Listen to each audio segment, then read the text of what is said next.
Olá, meus irmãos, que a graça e a paz do Senhor Jesus esteja com você. Estamos aqui mais uma vez, pela grande bondade do Senhor Jesus, para juntos estudarmos mais uma lição da Escola Bíblica Dominical. Estamos estudando esta feita a revista Conectar Mais Jovens, a editora Betel, que traz por tema Moldados pelo Caráter de Cristo. A lição que vamos estar estudando desta feita é a lição de número 8, que tem por título Transformado para Transformar.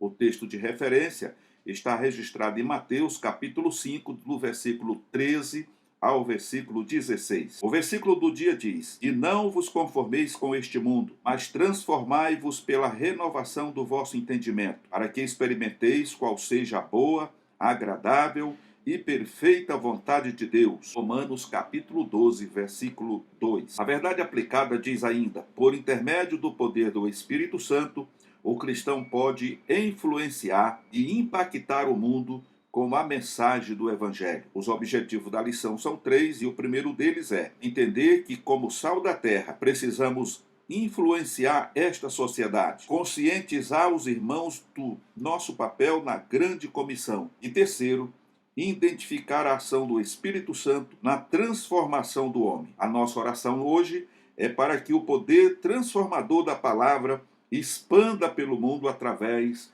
da nossa vida. Louvado seja o nome do Senhor. A introdução vem dizendo ainda: pela atuação do Espírito Santo, passamos pelo processo transformativo da palavra para crescer a missão de influenciadores do reino no mundo que anda em trevas. Então, nós vemos aqui que é pela atuação do Espírito Santo que passamos pelo processo transformador ou transformativo da palavra para exercer a missão de influenciar o reino do mundo que ainda está em trevas. Então, a função do cristão ela é uma função que não pode ser ignorada. Em nenhum momento o Senhor Jesus aludiu à hipótese de que, aceitando a Ele como único e suficiente Salvador, nós estaríamos agora a viver numa colônia de férias, na sombra e água fresca e etc. Mas o Senhor nos chamou para uma missão, para evangelizar as nações. Ele quem disse: ide por todo o mundo, pregar o evangelho a toda criatura. Depois ele disse lá em Mateus: ide e ensinai as nações. Mas para que isso seja feito, é preciso que nós estejamos sob a liderança do Espírito Santo, porque é Ele que nos capacita, é Ele que nos mostra como devemos proceder, é Ele que nos dá a palavra, é Ele que nos dá a unção, enfim. O Espírito Santo, aquele Consolador que Jesus prometeu que quando ele viesse, ficaria e estaria conosco para sempre, é esse Espírito que nós precisamos ter em nós. E para podermos estar dentro da vontade do Senhor, precisamos, como disse Paulo, andar em Espírito. Para quê? Ou por quê? Para não cumprir os desejos da carne. Então não dá para ser cristão autêntico enquanto você ainda está praticando as coisas desta vida, as coisas mundanas, andando nos desejos da carne. Ok, meus amados irmãos? Dito isto, nós temos o ponto-chave aqui, que vem falando sobre a presença do Espírito Santo nos ajudará a influenciar o mundo. Então, como já disse a princípio, é preciso se desvencilhar de tudo que é pecaminoso, de tudo que é mal, para estar 100% sobre o domínio do Espírito Santo. Somente dessa forma, nós seremos instrumentos na mão de Deus, ferramentas apropriadas para fazer a obra que o Senhor tem nos designado. Nós vemos aqui no primeiro tópico, aonde vai estar falando sobre o milagre da transformação. E aí a pergunta é: a transformação é o quê? E o que ela significa? Significa, transformação significa ser modificado. É algo, por exemplo, o oleiro. Vamos trazer aqui a ideia do oleiro, Quando o Senhor mostrou a Jeremias, quando aquele oleiro estava fazendo vaso, de repente, por alguma razão, ele percebeu que não estava coerente, não estava da forma como ele gostaria, ele simplesmente pegou aquele barro, aquele vaso que já estava praticamente pronto, quebrou, amassou e começou a fazer novamente. Então, isso é uma transformação. Eu pego algo que, à vista do homem natural, humanamente falando, não tem jeito. Quando nós falamos dessa forma, nós estamos apontando o quê? Que para muitos na sociedade, determinadas pessoas não tem mais jeito. Falou, infelizmente, isso aí não tem mais jeito. O camarada degenerou, esse aí já não tem mais jeito. E quantos hoje não estão vivendo, né, como a escória da humanidade? São pessoas que foram esquecidas e abandonadas porque,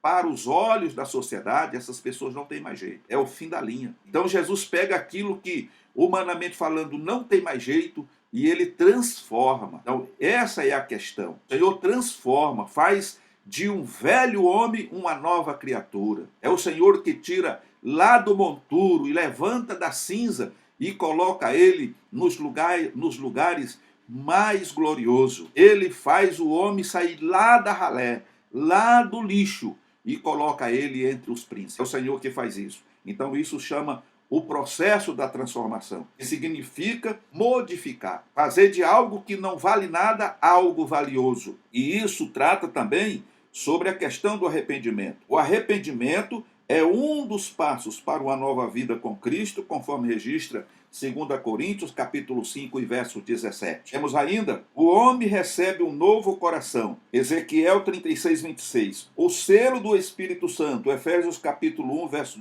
1 e 14. E por ele é moldado e aperfeiçoado, passando assim a fazer parte do corpo de Cristo, 1 Coríntios capítulo 12, 27. Então, vemos aqui nessa introdução, primeiro tópico, a transformação, ela significa uma mudança, né? Uma mudança de tudo. O homem moral torna-se moral. O homem que roubava deixa de roubar. O criminoso deixa de ser criminoso.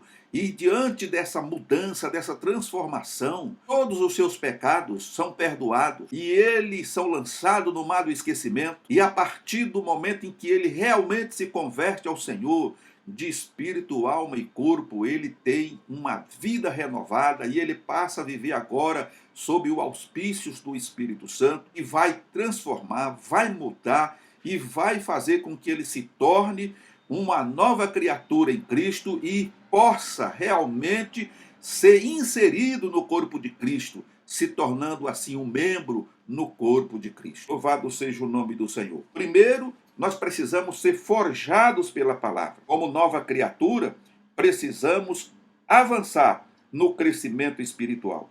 É por intermédio da palavra que é viva, conforme registra Hebreus, capítulo 4, verso 12, que vivemos o processo transformativo a fim de adquirirmos o caráter de Cristo. A palavra de Deus cria fé, suscita vida, edifica o caráter e transforma a mente. Através da palavra, passamos a andar no Espírito, manifestando os valores do reino em todas as esferas de nossa vida, vivendo na terra como cidadãos do céu. Então nós vemos aqui que através da palavra de Deus que vai nos amalgamando a Cristo, né? Porque Jesus é a palavra, é o verbo de Deus que se fez carne. Então, à medida que nós somos forjados pela palavra, nós vamos nos amalgamando com o Senhor, nos tornando um com Ele e Ele tornando um conosco. E aí o resultado final de tudo que nós vimos aqui, através do comentário, é que nós passamos a viver nesta terra, neste mundo, não como cidadão da terra, né?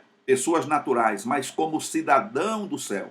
É por isso que Paulo diz que nós precisamos pensar nas coisas que estão de cima, avaliar as coisas de cima. Por quê? Como ele próprio diz, a nossa cidade não é aqui, a nossa morada não é aqui, porque a nossa pátria está nos céus. É de lá que somos cuidado. E é para lá que iremos num dia que eu acredito não está muito longe. Então, meus amados irmãos, enquanto não sermos ou não formos forjados pela palavra de Deus, nos tornarmos um com Cristo, nós vamos ter essa grande luta ainda. A força da carne tentando dominar o espírito e o espírito tentando dominar a carne. E aí Paulo, ele diz que se a gente anda em espírito, não cumpre os desejos da carne. Por outro lado, se diz que aquele a quem você alimenta mais, com certeza será o vencedor. A quem você está alimentando? Você está alimentando mais a carne com os prazeres mundanos? Ou você está alimentando o espírito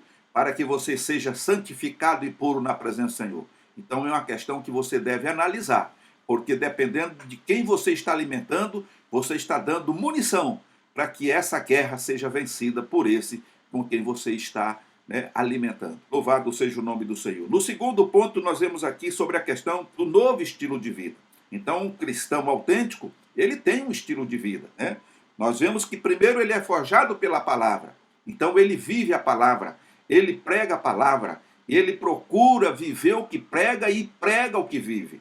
Então tem esse diferencial. E em segundo lugar, ele tem um estilo de vida própria que condiz com a vontade de Deus. Então nós vemos aqui que o estilo de vida de uma pessoa é evidenciado por aspectos comportamentais em seu modo de viver. Alguns seguem as tendências da moda, outros seguem padrões de pessoas famosas, mas como discípulo de Jesus, passamos a ter um novo estilo de vida, pois agora Cristo vive em nós. Gálatas capítulo 2, verso 20. Então nós vemos aqui que no mundo odierno, nesse pós-modernidade, nós temos pessoas que vivem de diversas maneiras. Eles se espelham em algumas pessoas famosas, em artistas, em atores, né, de filmes, novelas e etc e tal. Então cada pessoa procura viver de uma forma que ele acha que é conveniente para ele. Mas o verdadeiro cristão, ele tem um modelo a ser seguido. E quem é esse modelo? É Cristo. O Senhor Jesus disse que nós precisamos seguir a Ele, porque Ele é a luz do mundo. E quando nós seguimos a Jesus, que é a luz do mundo, nós também recebemos luz. Nós passamos a espelhar aquilo que Jesus é. Por isso, Paulo, ele afirma, sejais meus imitadores, como eu sou de Cristo. Louvado seja o nome do Senhor Jesus. Por outro lado, a nossa vida passa a ser apreciada pela transformação que tem um seguidor de Jesus e a vivermos de modo a transformar vidas pelo Evangelho da Cruz, conforme registra 1 Coríntios, capítulo 11, verso 1, e Filipenses, capítulo 3, verso 17. Então, quando nós, como cristãos, passamos a viver, usando o Senhor Jesus como modelo, nós passamos a espelhar essa imagem do Senhor Jesus e outras pessoas passam a olhar para nós e sentir o desejo de ser igual a nós. Por exemplo, tem muitos ídolos e muitos astros no meio da grande mídia, tanto cinematográfica como televisiva, enfim. E muitas pessoas, eles procuram se espelhar naquelas pessoas, procuram se vestir como aquelas pessoas se vestem, o corte de cabelo igual ao corte que ele faz, enfim, várias coisas que eles observam nesses ídolos. Eles passam agora a imitar.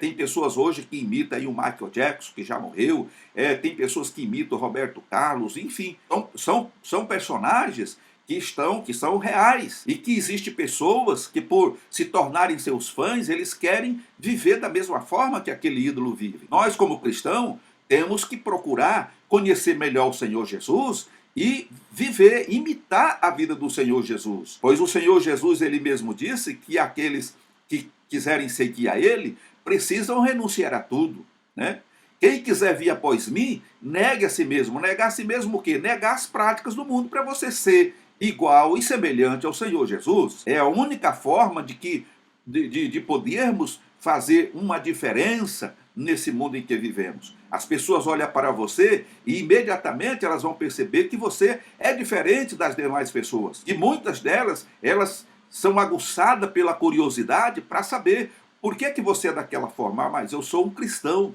eu sou um servo do Deus Altíssimo. Poxa vida, que bacana!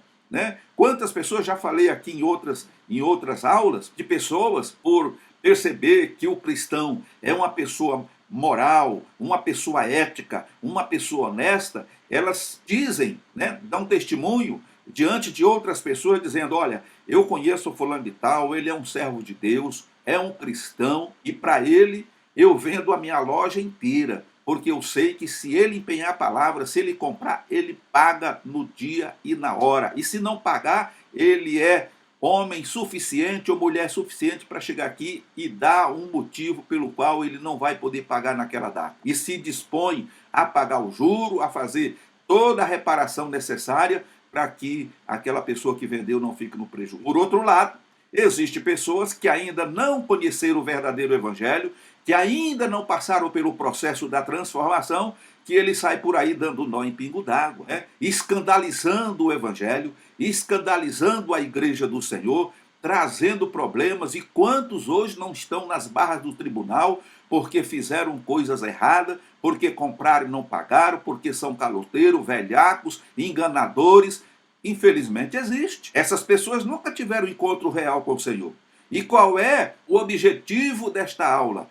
É mostrar a diferença entre o verdadeiro cristão e aquele que apenas diz que é cristão. Essa é o objetivo central desta aula de hoje. É mostrar que aquele que realmente aceitou Jesus como Salvador e passa por essa transformação, ele não transige com engano e muito menos com pecado. Amém, meus amados irmãos? Então nós vemos aqui que um bom discípulo tem a convicção do amor do Pai, vive pela fé e possui uma vida de serviço de modo a glorificar o Pai em suas palavras, atitudes e em todo o seu modo de viver.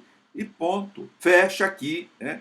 Não precisa tecer nenhum comentário acerca de tudo que já falamos e nesta conclusão que vemos aqui. Porque o cristão, ele procede dessa forma. Ele não deixa rabo para trás, ele não deixa sujeira. Ele é dentro do templo, que ele é na casa dele e no meio da sociedade e no trato com as pessoas. Porque ele é um representante dos céus, como diz Paulo.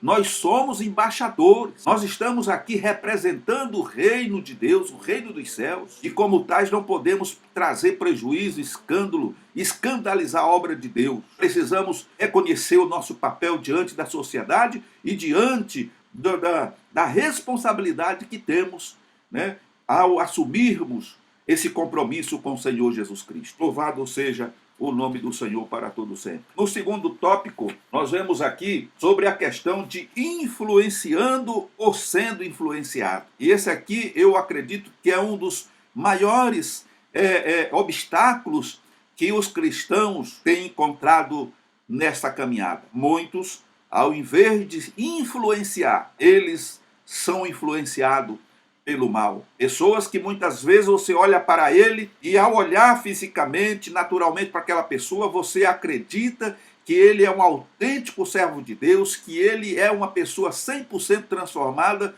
mas no momento em que ele se encontra num outro ambiente, ao invés de se manter na posição que ele sempre se manteve diante da membresia, da igreja, ele se deixa levar pela influência de outras pessoas, do mundo, do sistema.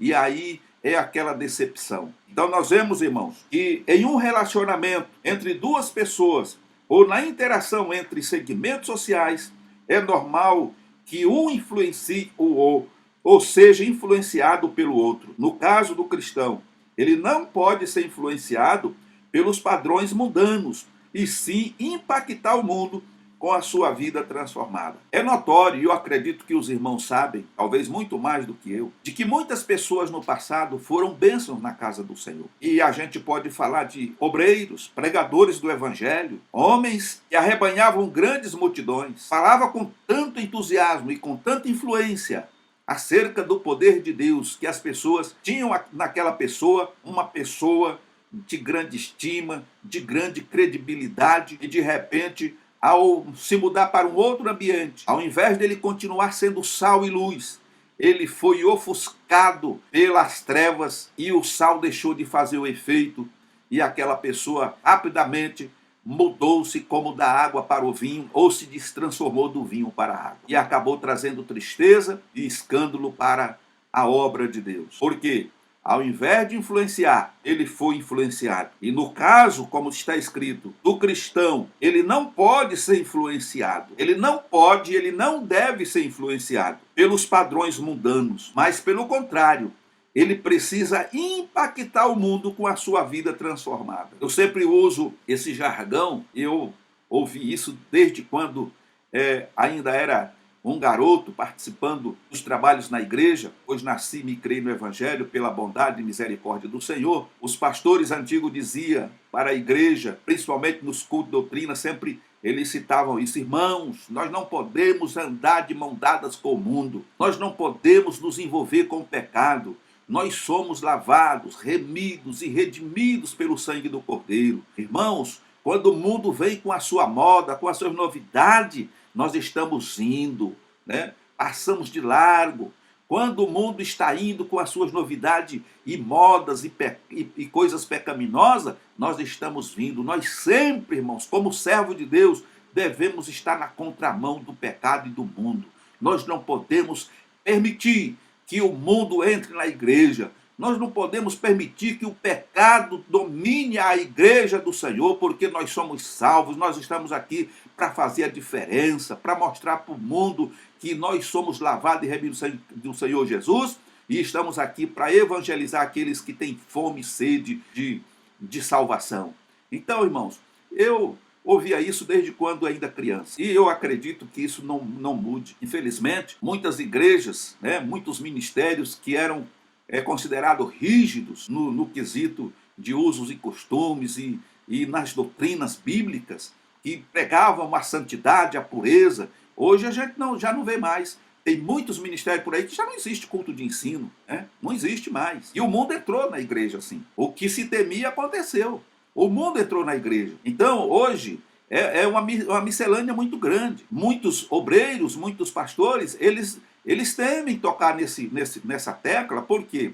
Porque, infelizmente, irmão, hoje o que fala mais alto é o poder aquisitivo. Antigamente, a preocupação do ministério da igreja era ganhar almas para Jesus. Ninguém visava, até porque, eu não sei se porque eu nasci lá no interior do Maranhão, e ali sempre foi um estado assim, pobre, as pessoas não tinham poder aquisitivo, então a gente não estava preocupado com dinheiro, As pessoas dizimavam com o que tinha, com plantação, com o que produzia na terra. Mas nesse tempo pós-modernidade, mudou-se o jeito de funcionar as coisas. Então hoje, a maioria, não vou dizer todas, mas a maioria das igrejas que tem surgido aí, a preocupação é só financeira. Então não está preocupado com salvação de ninguém, não está preocupado com a santificação, não está preocupado com a pureza.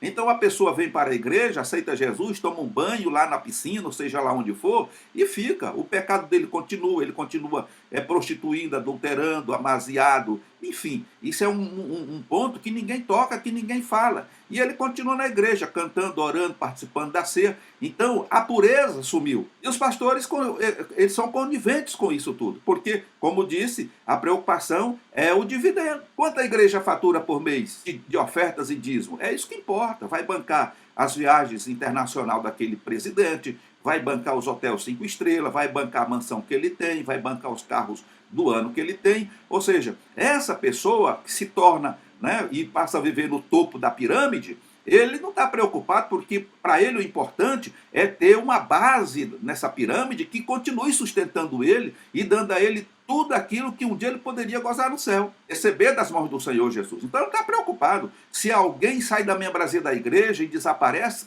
para ele tanto faz como tanto fez. Logo aparece outro e ocupa o lugar dele. Então não existe mais aquele pastorado onde o crente sumia da igreja por 1 ou 2 cultos e logo o pastor ia fazer uma visita para saber o que estava acontecendo. Às vezes estava doente, às vezes estava passando por alguma coisa, então o pastor estava ali presente. Vê se o pastor visita alguém hoje. Então, nesse contexto aqui, eu glorifico a Deus porque esse pastor comentarista dessa lição, ele tem colocado aqui no papel coisas que nós precisamos atentar e que não é uma novidade nesse tempo, mas é algo que vem desde o início da igreja, desde o primeiro momento em que a igreja foi implantada neste país. Observâncias que precisam ser feitas e que as pessoas que vêm para Jesus precisam estar enquadradas dentro desse quesito aqui. Nós precisamos, sempre tenho ouvido aí, pastores, presidentes, dizendo: irmãos, nós precisamos mais do que nunca voltar às raízes, voltar ao verdadeiro evangelho, voltar à oração e ao jejum. Mas são palavras que são lançadas ao vento e que na prática geralmente não têm acontecido. Meus amados irmãos, então nós vemos aqui que nós precisamos manter a nossa função de influenciador, como está concluindo aqui, que nós não podemos aceitar ser influenciado pelo sistema que aí está. Nós não podemos nos deixar levar pelo sistema, pelas coisas que são praticadas no mundo chamado pós-modernidade. Mas precisamos impactar o mundo com a nossa vida transformada e com a luz do Evangelho. Pois o Senhor Jesus disse que Ele era a luz do mundo e aqueles que o seguiam não andariam em trevas. E eu creio nisso e sei que você também crê, E por crermos nisso, nós temos que fazer valer esta palavra do Senhor Jesus. Porque, em primeiro lugar, nós somos o sal da terra. Olha a questão. Jesus deixou claro que o sal só pode salgar ou preservar um alimento se ele não perder as características inerentes à sua natureza. E isso é fato. Eu já falei aqui que antigamente as pessoas não tinham geladeira. E eu mesmo fui uma das pessoas que, quando criança, a gente não sabe nem o que era geladeira. Muitos e muitos anos depois, não me lembro em que ano surgiu a primeira geladeira, e era uma geladeira a querosene. Eu acredito que os mais antigos devem lembrar isso. A primeira geladeira, eu tive conhecimento que tivemos na nossa casa, era uma geladeira a querosene. Antes da geladeira, quando se matava uma criação, para que aquela carne não estragasse, não apodrecesse em algumas horas, você colocava o sal grosso. E outra, não tinha sal refinado, era sal grosso. Você salgava aquela carne, deixava dentro de um tacho, dentro de uma bacia grande de zinco, né, que era feita de zinco antigamente, uma bacia enorme, deixava aquela carne arrumadinha ali com sal, e ela ficava curtindo ali um tempo. Depois, se você queria aquela carne salgada, seca, melhor dizendo, você colocava ela no sol para secar. E depois de seca, acabou o problema. Não tinha varigeira, não tinha bicho, não tinha nada, porque aquela carne estava conservada. E ela durava muito tempo. Então eu sou dessa época. O tocinho, por exemplo, você quadriculava aquela banha que estava grudada no couro e colocava sal, bastante sal, e pendurava em cima do fogão de lenha. E ele ia recebendo aquela fumaça da lenha, ia se tornando um bacon, né?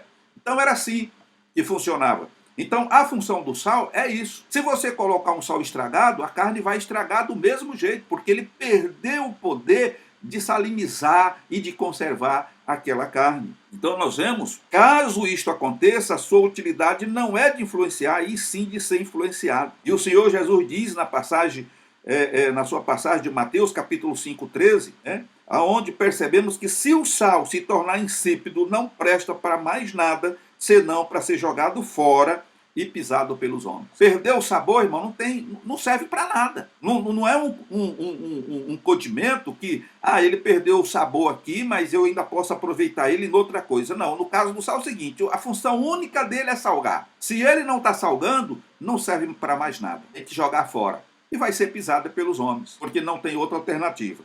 Então esse é o cuidado que nós precisamos ter, nos posicionar nessa geração como sal. Você não pode ser influenciado, porque o sal ele tem o poder. Inclusive, para quem conhece de panificação sabe, né? As donas de casa que faz o pão, quando você vai seguir uma receita, você coloca o fermento. Qual a função do fermento? Levedar a massa. Então você coloca os ingredientes que são molhados, né? Todos que são molhados, o açúcar, o leite, o óleo e o fermento, e bate tudo. Depois que já está todo agregado, a farinha já está colocada, aí você vem com sal. Porque se você colocar o sal junto com o fermento, o sal vai combater o fermento. Eu não sei se você sabe disso, né? Tive a oportunidade de trabalhar em padaria e isso acontece. E quando você coloca o sal, se você coloca todos os ingredientes na maceira, você deixa para colocar o fermento no fim. Depois que bateu a massa todinha, que já está tudo homogêneo ali, aí você entra com o fermento. Aí vai chegar a hora que aí ele chega no ponto de véu, a massa chegou no ponto de véu, você tira, deixa descansar por alguns minutos e aí você começa a fazer os pães. Então, existe um processo. Por quê? Porque a função do sal é trazer sabor para aquela massa. Se você coloca tudo junto, um vai interferir na função do outro. Então, isso acontece também na vida do cristão. O cristão, como sal, ele precisa estar acima. E é por isso que não pode haver fermento. O fermento tem que ser tirado do meio do povo de Deus. Os irmãos estão compreendendo, né? E o Senhor Jesus falou muito bem sobre isso. Nós não podemos estar no meio do fermento, porque com isso também o sal perde o seu efeito. E tem pessoas que amam fermentar as coisas, amam fazer o fuxico, a fofoca, a calúnia, a difamação. Essas pessoas não têm sal na vida delas. O sal perdeu o efeito. Então é preciso tirar o fermento para que o sal venha a dar sabor e ele possa, né, se sobrepor, sair e mostrar qual é o seu verdadeiro papel. Louvado seja o nome do Senhor Jesus. Como sal da terra, os discípulos de Jesus precisam nortear os rumos dessa sociedade, preservando-a da corrupção. Quando os cristãos cumprem o seu papel de sal da terra, as pessoas passam a conhecer o poder transformador de Cristo. Aí é o segredo. Você se mantém como sal, preserva, não entra pelo caminho da corrupção, você não corrompe, não se deixa ser corrompido, você não entra pelo caminho da imoralidade, e as pessoas, elas começam a ver essa mudança e elas também passam a ser transformadas por Cristo. Você tem o poder de influenciar as pessoas, de convencê-las a abandonar o pecado. É claro que esse papel é fundamental do Espírito Santo, mas através do conhecimento das Escrituras, você consegue mostrar para aquela pessoa o posicionamento que ela tem tomado e aonde esse posicionamento vai levá-la. E aí, quando ela abre o seu ouvido e o coração para ouvir aquilo que você está falando, o Espírito Santo vem e convence ela sobre o pecado, sobre a justiça e o juízo. No segundo tópico, nós somos a luz do mundo. E a luz também tem o poder de influenciar. Por quê? Se você entra num ambiente escuro e você não está enxergando nada porque está escuro, no momento em que você acende a luz, as trevas se dissipam, elas desaparecem e tudo se torna claro. Então, como luz do mundo, irmãos, nós também devemos ter esse brilho constante. Aonde chegarmos, que todos possam ver esta luz e que todos possam ver aonde estão, porque a pessoa que está em treva, ela só consegue enxergar aonde realmente ela está quando ela é iluminada pela luz do Evangelho. E nós somos esses luzeiros que o Senhor Jesus tem colocado no mundo. A luz tem a finalidade de iluminar, dispersando assim as trevas. Porém, a luz precisa ser colocada em lugar estratégico para que nada ofusque o seu brilho. No âmbito espiritual, o crente que é cheio do Espírito Santo e que dá bom testemunho e irradia o brilho de Jesus nos lugares onde ele estiver. Onde existe o brilho de Cristo, não pode existir trevas. Não podemos permitir que a conduta de nossos amigos venham apagar o brilho de Deus em nossas vidas. Para isto, necessitamos estar em comunhão com Deus e vigiar em todo momento. Salomão nos advertiu a não deixar faltar o óleo em nossa cabeça e que as vestes estejam alvas, conforme está registrado em Eclesiastes, capítulo 9, verso 8. Então aqui está, um conselho como luz, independente do lugar em que você frequente ou que você esteja, você precisa continuar sendo luz. E que você jamais venha permitir que as trevas apaguem o brilho da sua luz. É por isso que o Senhor Jesus, ele na sua prédica, ele disse que não se pode tomar uma candeia e colocar debaixo do alqueire, ou em outras palavras, debaixo de um cesto, ou colocar um balde em cima dela, mas pelo contrário, se coloca essa candeia no velador, ou seja, vou contar aqui uma história para vocês.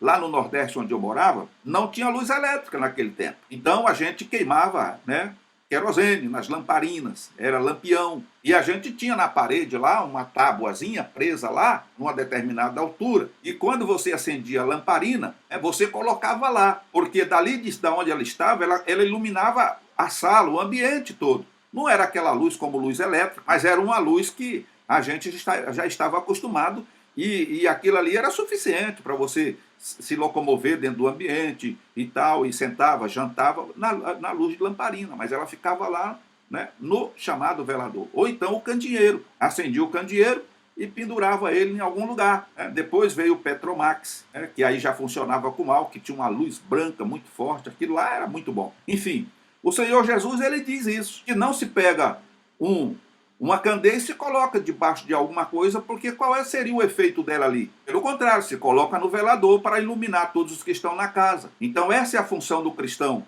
conforme esta explicação de Jesus. E nós precisamos estar em destaque. Em qualquer ambiente que você chegar, você vai estar em destaque porque você é luz. E você vai estar ali iluminando aqueles que estão em treva. E através dessa luz você passa uma mensagem, a mensagem salvífica, a mensagem do Evangelho que transforma e faz do mais vil pecador a nova criatura. É a partir daí que as pessoas vão observar onde estão e aonde elas deveriam estar. Porque no momento em que elas enxergam o ambiente em que elas estão transitando, vivendo, elas percebem que aquilo ali é uma areia movediça que vai trazer para elas uma destruição.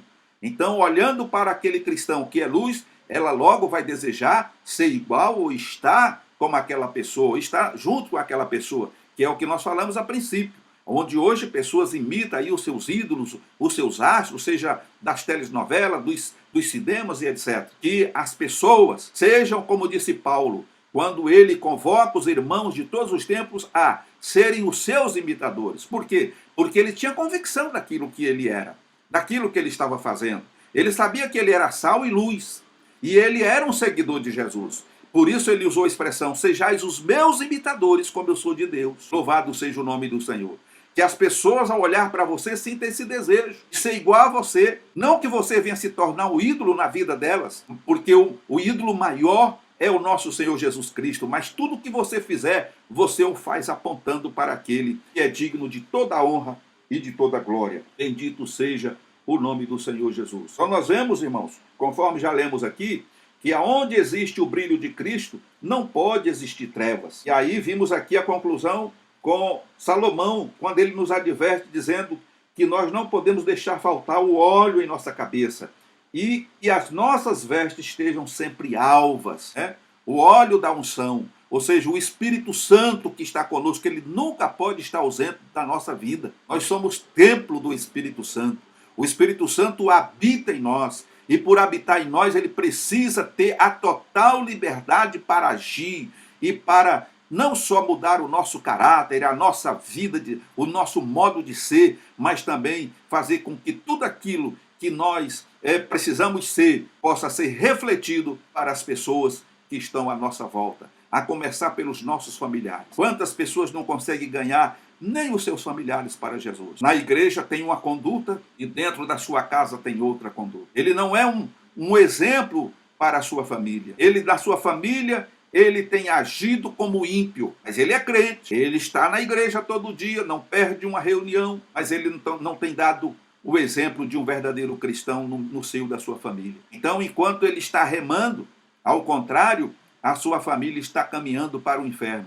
E muitas das vezes, elas têm até raiva de crente, porque ao olhar a conduta desse cristão que não se converteu ainda, eles passam a julgar que todos os cristãos são iguais. E muitos dizem: se for para ser crente como fulano, eu prefiro continuar como estou. E isso é lamentável. E exista esse tipo de coisa no seio da igreja do Senhor, porque essas pessoas ainda não tiveram encontro real com Deus. Elas foram convencidas, mas nunca foram convertidas. E o verdadeiro cristão, irmão, precisa ser convertido. Ele deve ser convertido. Ele tem que sair das trevas para a luz, para ser luz e ser sal da terra. Bendito seja o nome do Senhor. E no terceiro tópico, após ter passado por todo esse processo que vimos aqui e assimilado esse processo e se tornar o que nós vimos até aqui, ele precisa agora, de acordo com a ordenança de Cristo, e fazer discípulos. E de fazer discípulos de todas as nações, batizando-as em nome do Pai, do Filho e do Espírito Santo, e ensinando a guardar essas coisas que vos tenho dito. Os discípulos de Jesus foram convocados para fazer missões em todo o mundo. Deus nos revestiu com o poder do seu Espírito Santo, para que possamos influenciar pessoas com a mensagem da cruz. Então essa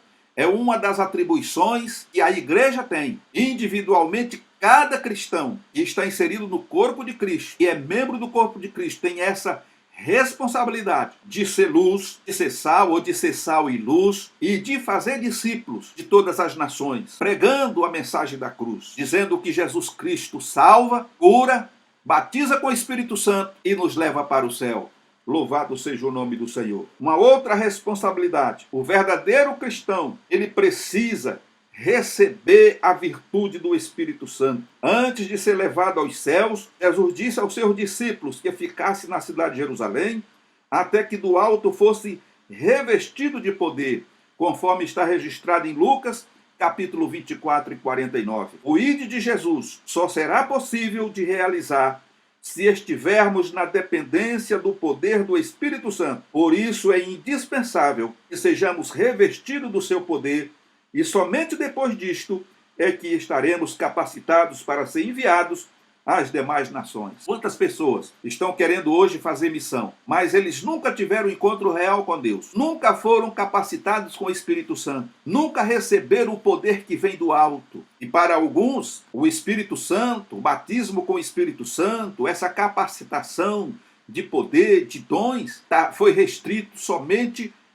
restrito ao passado, ou seja, aconteceu lá no tempo apostólico e depois disso encerrou. E as pessoas querem fazer a obra de Deus segundo o seu conhecimento e intelecto. E não dá certo, não acontece. Quantos têm sofrido frustrações ao ir ao campo missionário? Como dizia os antigos, bem as costas não some, a barriga aparece. Ou seja, ele nem foi direito, já está de volta, porque chegou lá e não conseguiu fazer nada, porque faltou o elemento principal, que é o Espírito Santo. Nós vemos, irmãos, que pregar o Evangelho não é difícil. O difícil é você pregar o Evangelho no poder de Deus. Falar, muita gente consegue, com muita desenvoltura. Tem muita gente que é como Apolo, tem facilidade com as letras, com a dicção, fala bonito, impressiona as pessoas, são capazes de levar as pessoas às mais fortes emoções por meio da palavra. Mas se ela não tiver o poder e a unção do Espírito Santo,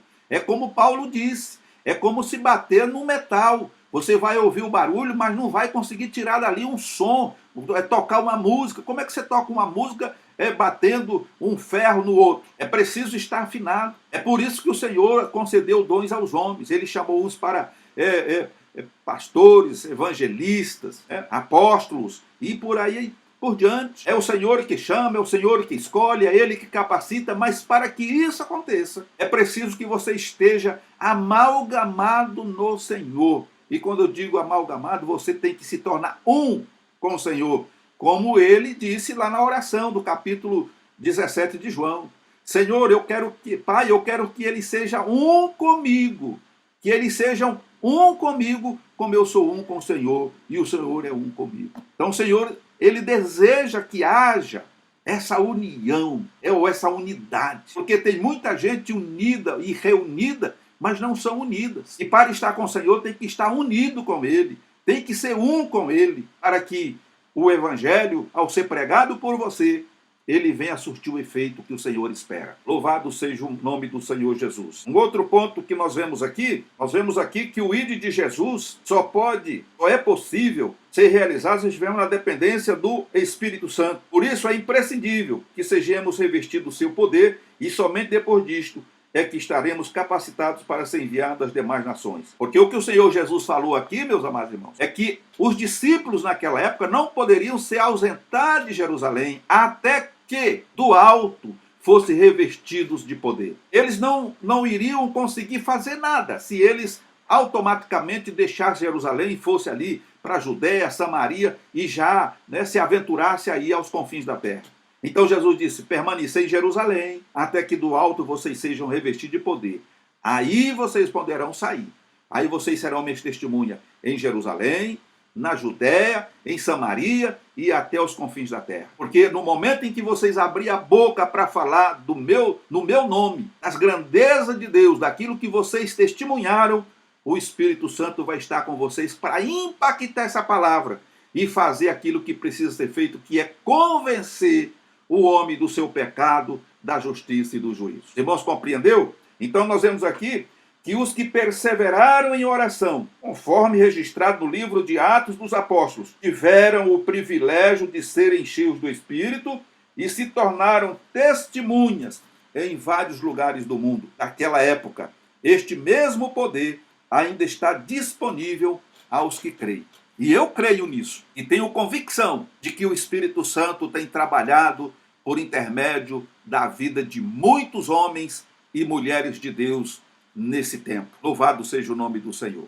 E no terceiro e último ponto, diz aqui que nós precisamos influenciar as nações, que aliás foi o papel fundamental realizado pelos primeiros apóstolos de Jesus. Por onde eles passavam, eles iam influenciando aqueles povos. E ali, como Paulo, iam abrindo igreja, iniciando trabalhos novos ali, ganhando almas para Jesus. E Paulo, por onde passou, fundou uma igreja, deixou uma igreja. Louvado seja o nome do Senhor. Os discípulos de Jesus se tornaram verdadeiras testemunhas de Cristo em várias partes do mundo antigo. No texto de Atos 1:8, está escrito que os discípulos seriam testemunhas em Jerusalém, Judéia, Samaria e aos confins da terra. Esta promessa se cumpriu cabalmente no primeiro século e continua se cumprindo em nossos dias, pois em várias partes deste planeta, pessoas têm sido impactadas pelo poder do Espírito Santo através daqueles que aceitaram a Jesus e tiveram sua vida transformadas. As perseguições, as barreiras geográficas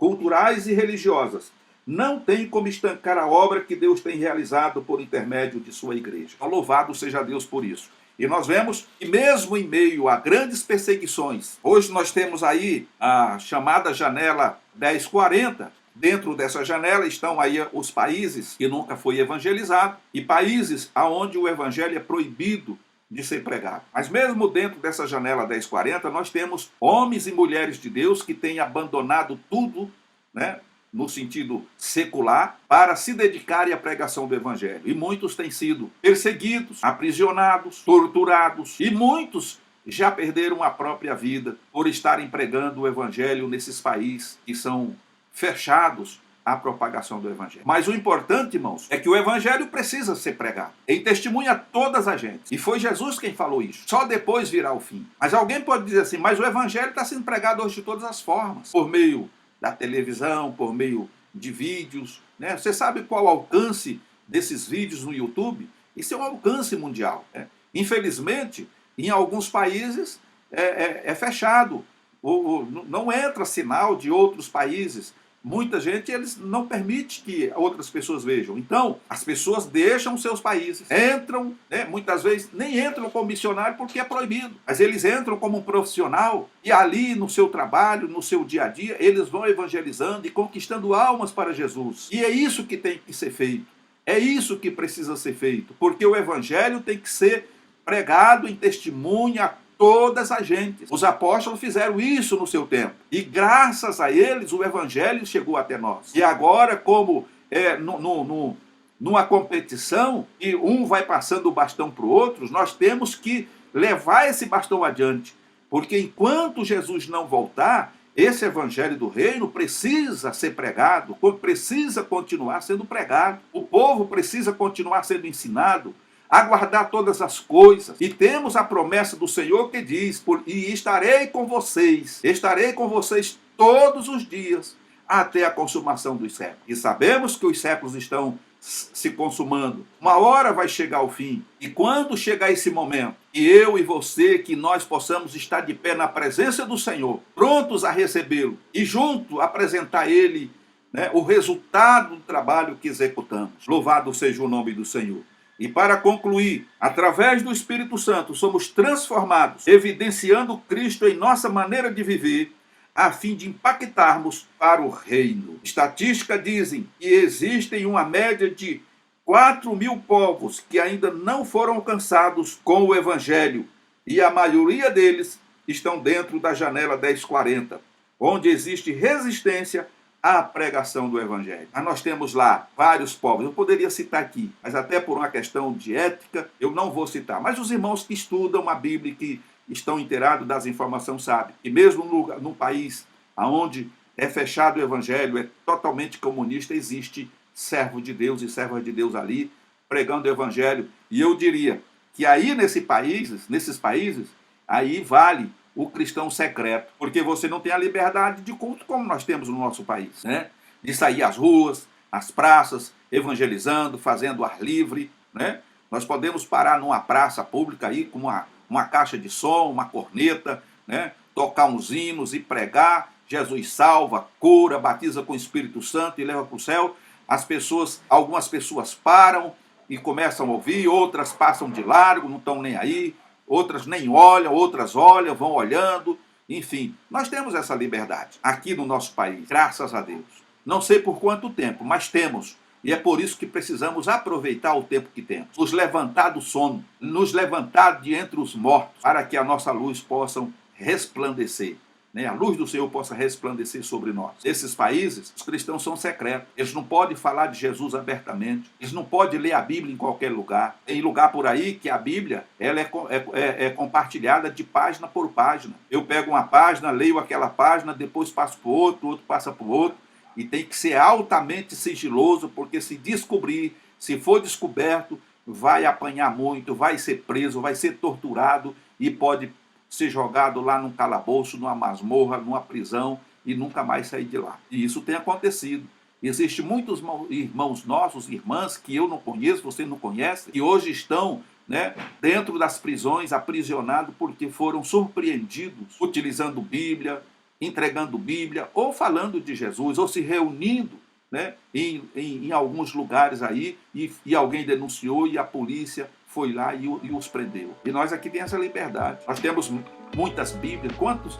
Eu, por exemplo, tenho aqui, não vou dizer uma centena de Bíblias, mas tenho muitas Bíblias. E em alguns lugares por aí as pessoas são cristãs, mas não têm a Bíblia. Elas lêem de folha em folha, vão passando um para o outro, porque é proibido, são perseguidos. Mas que o Senhor nos ajude para que venhamos despertar desse sono, porque a nossa salvação, ela está mais próxima de nós do que quando aceitamos a fé. Amém, meus queridos? Que Deus em Cristo vos abençoe. Chegamos ao final desta aula.